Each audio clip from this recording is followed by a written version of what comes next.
really hope all this helps.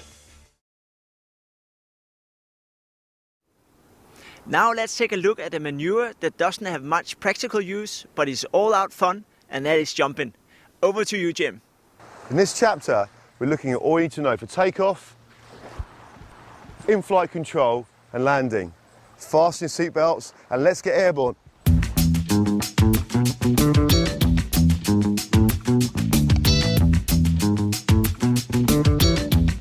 This is for sure one of the best parts of windsurfing.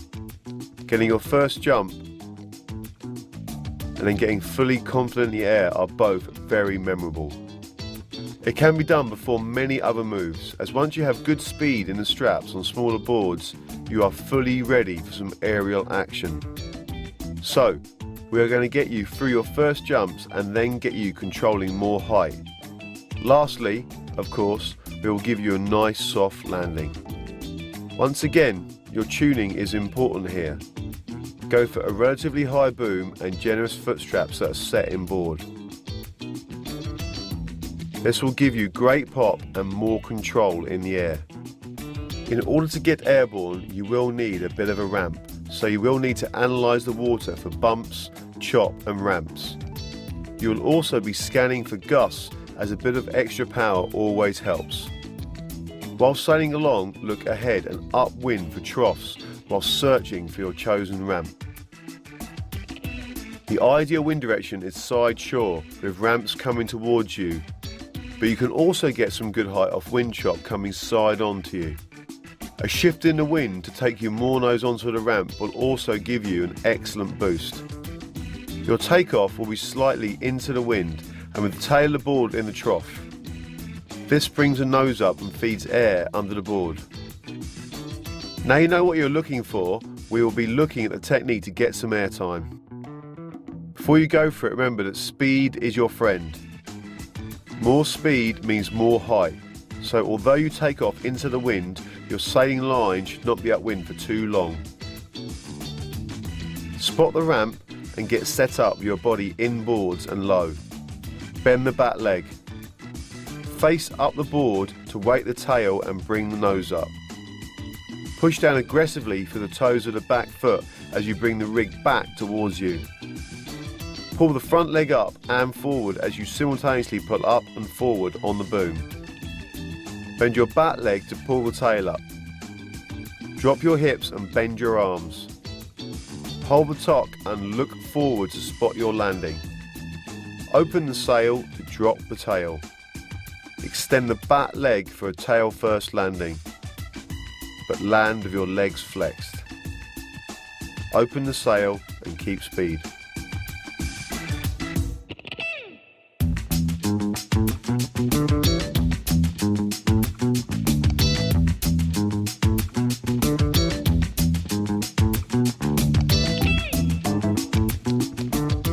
There's a lot going on here, and as you try more jumps, your timing and coordination of the actions will improve.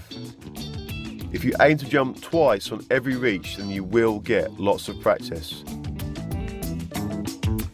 We can present these tips in a very simple form. Push, pull, pull, pull.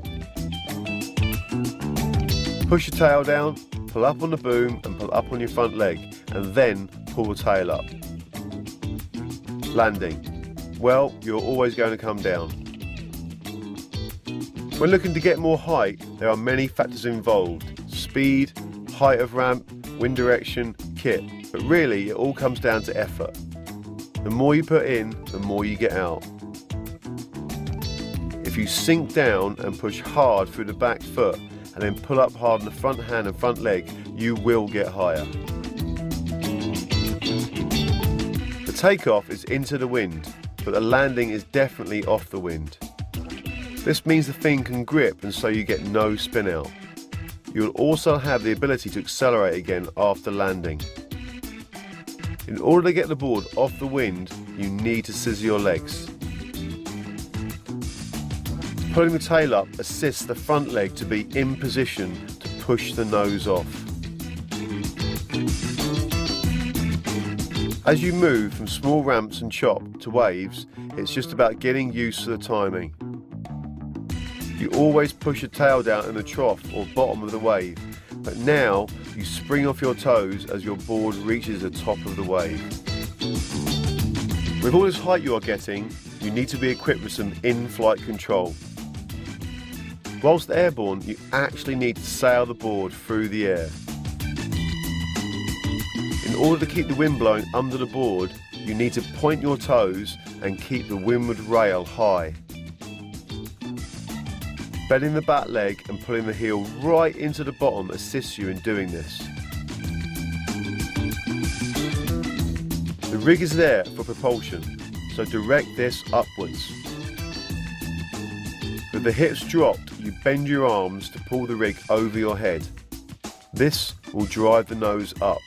So, hold this nice compact stance in the air. Now that you are compact in the air, you are in a great shape for landing. Try to hold your in-flight stance until just before landing. Sheeting out and dropping the back leg gets you ready for a soft tail-first landing. Bend your legs to absorb. You will need to extend the arms to open the sound landing as you have slowed down. Scissor the board slightly off the wind and flatten the board through toe side pressure.